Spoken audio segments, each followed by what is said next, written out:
कहानी की शुरुआत छंद थाने से होती है, जहाँ के सारे पुलिस वाले एक गांव में होने वाले पूजा में जाते हैं। लेकिन जब वे लोग गांव से थाने में वापस आते हैं तो हेमंत, जो थाने का एसआई है, उसे एक अननोन कॉल आता है। कॉल करने वाला उसे छंद थाने के सीमा के पास बुलाता है, बिना अपने बारे में कुछ भी बताए, और कॉल कट हो जाती है। कॉल कटते ही हेमंत तुरंत ही सीमा के पास पहुंचता है, पर वहां कोई नहीं था। तो कुछ देर हेमंत खुद ही इधर उधर जंगल में छानबीन करता है। तभी उसे जंगल से बदबू आने लगती है। जब दोनों पुलिस वाले जंगल में जाकर देखते हैं तो वहां लाश पड़ी हुई थी, जो पूरी तरह से सड़ चुकी थी। इसलिए अब हेमंत पूरी पुलिस टीम को बुलाकर छानबीन करने के लिए बोलती है। कुछ देर बाद वहां डीएसपी भी आ जाता है और इस केस की छानबीन करने के लिए बोलता है। यहाँ पर पुलिस वालों को लग रहा था ये लाश एमएलए का भाई सरजू का है, जो 4 दिनों से लापता था, और इसी वजह से हेमंत को मिलने वाली 1 हफ्ते की छुट्टी कैंसिल हो जाती है, जो हेमंत अपनी बीवी की देखभाल करने के लिए लिया था, क्योंकि हेमंत की वाइफ माँ बनने वाली थी। खैर, जंगल से जब डीएसपी जाने लगता है तो हेमंत उसे रोड तक छोड़ने जाता है। लेकिन हेमंत के साथ जो लोग लाश के पास खड़े थे वो भी कुछ देर के लिए जंगल से बाहर आ जाते हैं, क्योंकि लाश के पास से बहुत ही बदबू आ रही थी, जो उन्हें बर्दाश्त नहीं हो रहा था। हेमंत जब ये देखता है सारे पुलिस वाले जंगल से बाहर आ गए हैं, वो दौड़ता हुआ लाश के पास जाता है। लेकिन तब तक किसी ने लाश के सर को ही गायब कर दिया था। बिना सर के लाश देखकर हेमंत परेशान हो जाता है, क्योंकि वही इस केस का इंचार्ज था, तो उसे ही अपने सीनियर्स को जवाब देने थे। इसलिए अब हेमंत पूरे डिपार्टमेंट की पुलिस बुलाकर जंगल में खोजना शुरू कर देता है, जिसमें कुछ गांव वाले भी उसका साथ देते हैं। इतने में हेमंत एक लड़के को जंगल में भागता हुआ देखता है, इसलिए हेमंत उसे पकड़ने लगता है। बाद में जब वो लड़का पकड़ाता है तो उसी से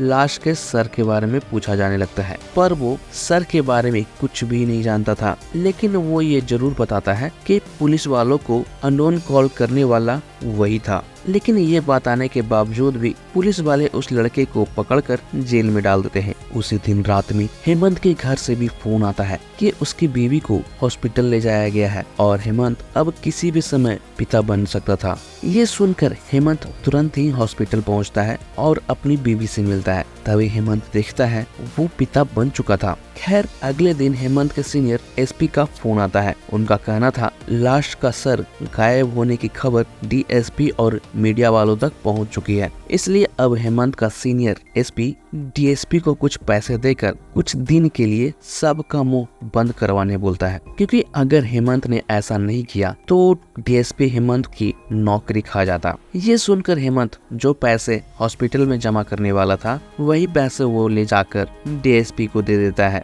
तब जाकर डीएसपी उसे सर को ढूंढने का 1 हफ्ते का वक्त देता है। बाद में जब लाश की पहचान करने के लिए एमएलए की फैमिली को बुलाया जाता है तो सरजू का भाई लाश को पहचानने से इनकार कर देता है, क्योंकि भले ही लाश का सर गायब था, पर लाश की सारी उंगलियां सही थी और सरजू का बीच का उंगली कटा हुआ था, जिसका मतलब था वो किसी और की लाश थी। ये सुनकर हेमंत और भी परेशान हो जाता है। अगले दिन हेमंत अपने टीम के साथ देवल्ला गांव जाता है, क्योंकि 6 महीने पहले ठीक ऐसा ही एक और केस आया था, जिसमें भी लाश का सर गायब था। बाद में उस केस की छानबीन करने के दरमियान एक आदमी को पकड़ा भी गया था, भवानी को, पर कोई सबूत न होने की वजह से उसे छोड़ दिया गया था। इसलिए अब हेमंत भवानी से पूछताछ करने के लिए देवल्ला गांव आया था। लेकिन इस दरमियान गांव में पूजा हो रही थी, जिसमें एक आदमी के ऊपर गौ देवता भी आ जाते हैं, और फिर वो आदमी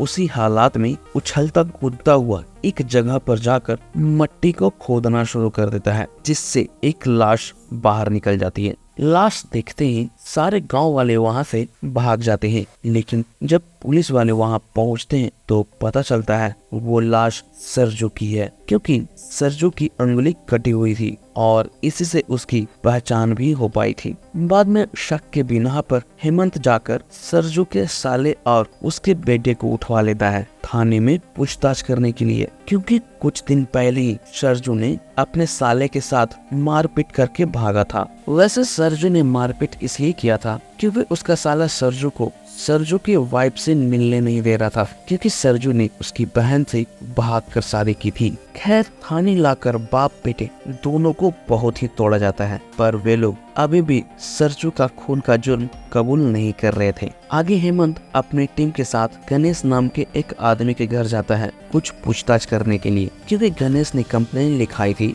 उसके घर से 25 लाख के गहने चोरी हो गए हैं, पर उसे वहाँ कुछ भी हाथ नहीं लगता। खैर, अगले दिन किसी दूसरे गांव से एक पुलिस वाला आता है जो बताता है उसे किसी शिवा नाम के आदमी की तलाश है जो 3 महीनों से लापता था। इसलिए उस पुलिस वाले का कहना था अगर उस लाश के बारे में कुछ भी पता चले तो उसके बारे में उस पुलिस वाले को बता दिया जाए, क्योंकि लाश के साइज और कद काठी से लग रहा था वो लाश शिवा की ही है। आगे जब हेमंत घर में था तभी उसे थाने से फोन आता है जिसमें बताया जाता है गांव के एक घर में चोरी होने वाली है, जिसकी टिप कैलाश ने दी थी। कैलाश वही है जो थाने की सफाई करता था और सभी पुलिस वालों को चाय पिलाया करता था। खैर, टिप मिलते ही पुलिस वाले वहां पहुंच जाते हैं और चोरी करने वाले दोनों लड़कों को पकड़ भी लेते हैं। अगले दिन पुलिस वालों को हेडक्वार्टर से पता चलता है शिवा के फोन में किसी ने न्यू सिम डालकर एक्टिवेट किया है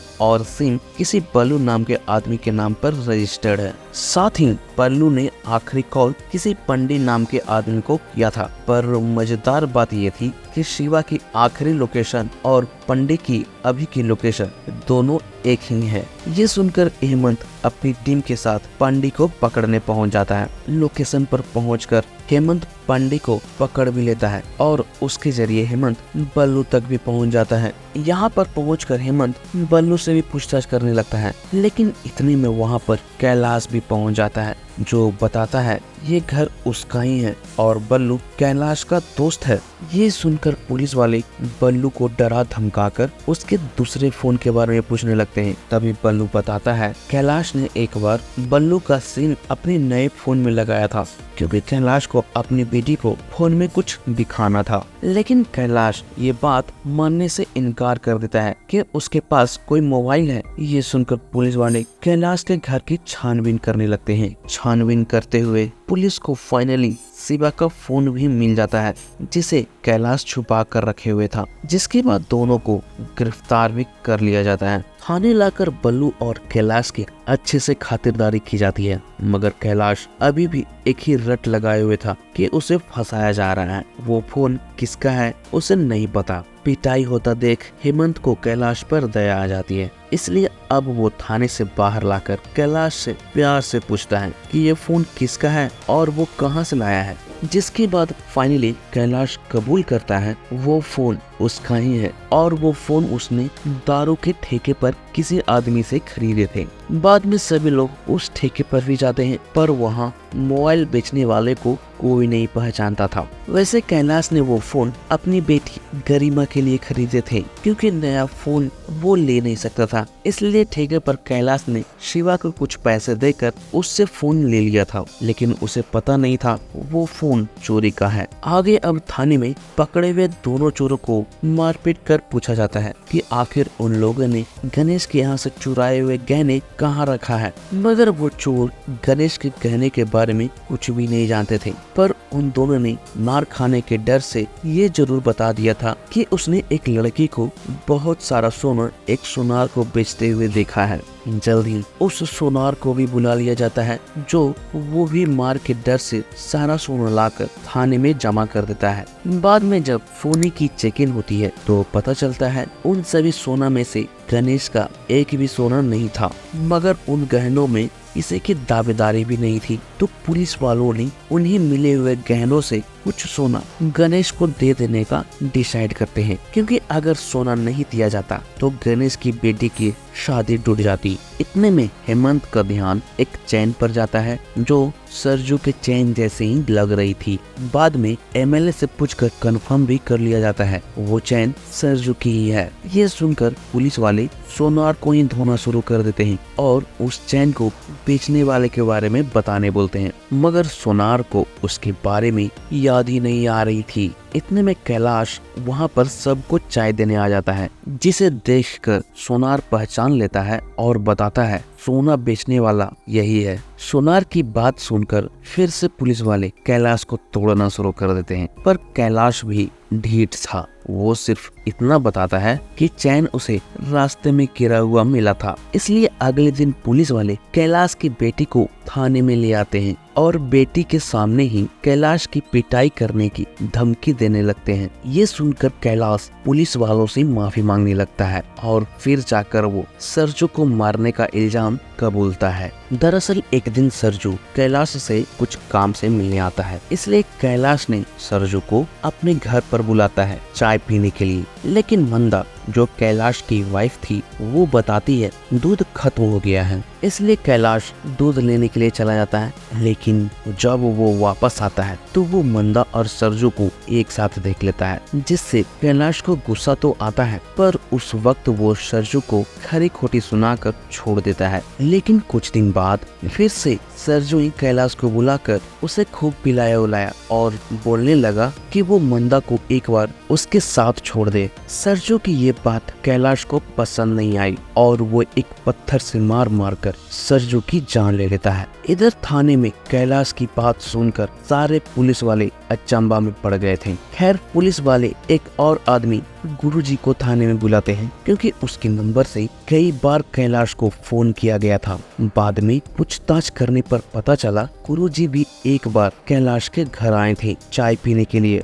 और इस बार भी दूध ना होने की वजह से कैलाश दूध लाने के लिए चला गया था। लेकिन जब वो वापस आया तो उसने इस बार मंदा को गुरुजी के साथ देख लिया था, इसलिए गुरुजी कैलाश से माफी वगैरह मांगने लगे थे और अपनी शादी की अंगूठी निकालकर कैलाश को दे दिए थे ताकि कैलाश किसी के सामने कुछ ना बताए। इसलिए गुरुजी चाहते थे हेमंत सिर्फ कैलाश के पास से उसकी अंगूठी दिला दे। वैसे आपको बता दें, दरअसल दूध लाने जाने का तो एक बहाना था। कैलाश और उसकी वाइफ लोगों को फंसाकर उन्हें ब्लैकमेल किया करते थे। लेकिन फिर एक दिन मंदा को सच में ही किसी से प्यार हो गया था, तो वो सब कुछ छोड़ छाड़ कर उसके साथ भाग गई। जबकि मंदा और कैलाश की एक बेटी भी थी, गरिमा, पर मंदा ने अपनी बेटी के बारे में भी नहीं सोचा और वो चली गई। खैर हेमंत को सरजू के खोने का पता लगाना था, जो उसने लगा लिया था, मगर और भी कई सवाल थे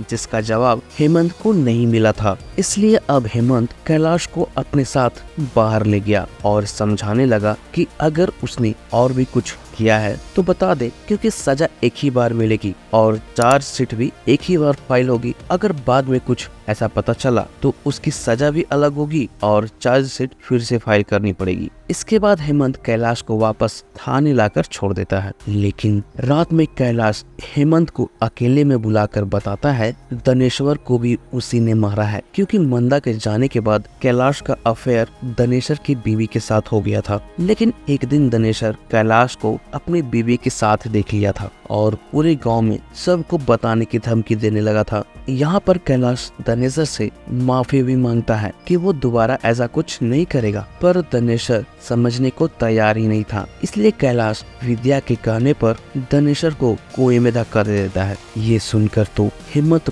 सोच में पड़ गया, क्योंकि सभी को लग रहा था दनेश्वर ने आत्महत्या किया था। बाद में कैलाश फिर से हेमंत को एक बहुत ही बड़ा झटका देता है। वो बताता है अभी तक गांव में जितने भी लोग गायब हुए हैं वो सारे के सारे लोगों को कैलाश ने ही मार दिया है। ये सुनने के बाद तो हेमंत बाहर लगे लोगों की तस्वीर जाकर देखता है, जहां लगभग 8 से 9 लोगों की मिसिंग रिपोर्ट दर्ज की गई थी। खैर आगे अब कुछ और भी चीजें पता करने के लिए हेमंत गणेश के घर जाता है, वही गणेश जिसका सोना चोरी हुआ था। यहाँ पर भी पूछताछ करने पर गणेश बताता है वो भी मंदा के पास गया था और उसी वक्त कैलाश ने गणेश की मंदा के साथ कुछ अश्लील तस्वीरें ले ली थी, जिससे वो हर रोज गणेश को ब्लैकमेल करता और पैसे मांगा करता था। लेकिन एक दिन जब कैलाश को पता चला उसकी बेटी की शादी होने वाली है तो वो सोने की मांग करने लगा था। इसलिए कैलाश को मजबूरन अपने घर में ही कैलाश से चोरी करवानी पड़ी थी और फिर जाकर उसने थाने में रिपोर्ट करवा दी ताकि गणेश पर किसी को शक ना हो। इधर थाने में जब डीएसपी आता है वो कैलाश को देखकर बौखला जाता है, क्योंकि हेमंत ने कैलाश को लॉकअप में बंद कर नहीं रखे हुए था। लेकिन डीएसपी पुलिस वालों को ऑर्डर देते हैं जैसे भी हो वे लोग कैलाश से सब कुछ उगलवाए और उसे जेल में रखें। डीएसपी की बात सुनकर पुलिस वाले कैलाश को जेल में डाल देते हैं और मारना शुरू कर देते हैं, मगर मार खाने के बावजूद भी कैलाश कुछ भी नहीं बता रहा था। ऊपर से जो मर्डर्स उसने हेमंत के सामने कबूले थे वो भी कबूलने से इनकार करने लगा था। उसका कहना था उसने सिर्फ मार से बचने के लिए मर्डर करने का इल्जाम कबूला था। इधर कैलाश को मार खाता देख एक लेडी कांस्टेबल जल्दी से हेमंत को फोन कर थाने में बुलाती है, क्योंकि डीएसपी की वजह से सारा केस बिगड़ जाता जो पुलिस वाले नहीं चाहते थे। कांस्टेबल की बात सुनकर हेमंत जल्दी से थाने में भी आता है और सभी को धक्का देकर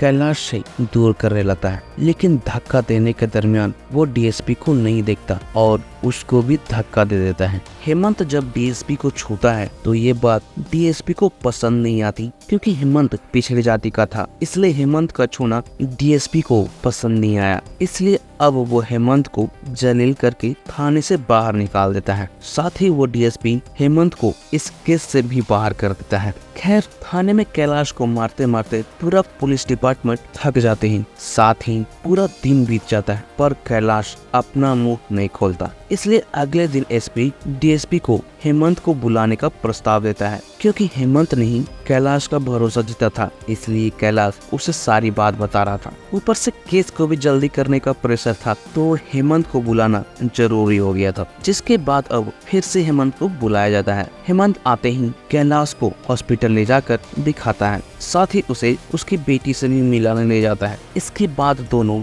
जंगल में इत्मीनान से बैठकर बातें करने लगते हैं। फिर जाकर यहाँ पता चलता है कैलाश भी पिछड़ी जाति का था, जिस कारण सभी लोग उसे गालियां देते थे, बुरे तरीके से बर्ताव करते थे। यहाँ तक कि जब कैलाश मजदूरी करने जाता था तो सभी लोगों को 500 रुपया दिए जाते थे, मगर कैलाश को 200 ही मिलता था। ऊपर से मंदा के जाने के बाद वो अपनी बेटी को नहीं संभाल पा रहा था, उसके जरूरत की चीजों को नहीं पूरा कर पा रहा था, जिस कारण उसे बहुत ही असहाय महसूस हो रही थी और इसी वजह से वो गन्ने से पैसे ऐंठता और अपनी बेटी की सारी जरूरतों को पूरा करता था। खैर, ये सब बातें करने के बाद जब दोनों वापस जंगल से निकलने लगते हैं तब जाकर कैलाश सारे के सारे लाशें कहाँ गड़ी हुई हैं वो बता देता है। कैलाश के बताने के बाद जमीन से खोदकर लगभग 5 से 6 लाशें निकाली जाती हैं। साथ ही कैलाश जंगल में मिले लाश का सर के बारे में भी बता देता है।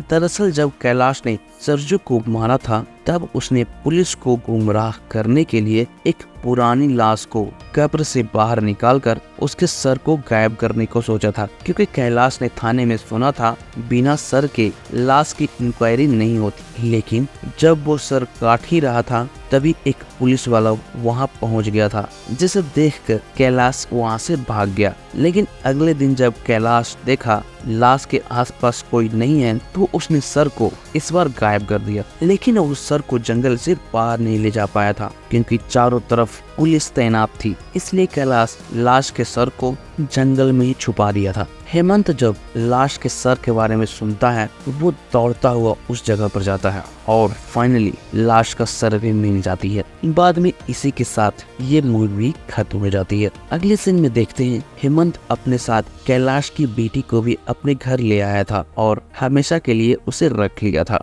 तो दोस्त, उम्मीद करता हूँ एक्सप्लेनेशन आपको पसंद आई होगी। अगर एक्सप्लेनेशन पसंद आई हो तो कमेंट कर जरूर बताना। मिलते हैं एक और नए एक्सप्लेनेशन के साथ। जय हिंद।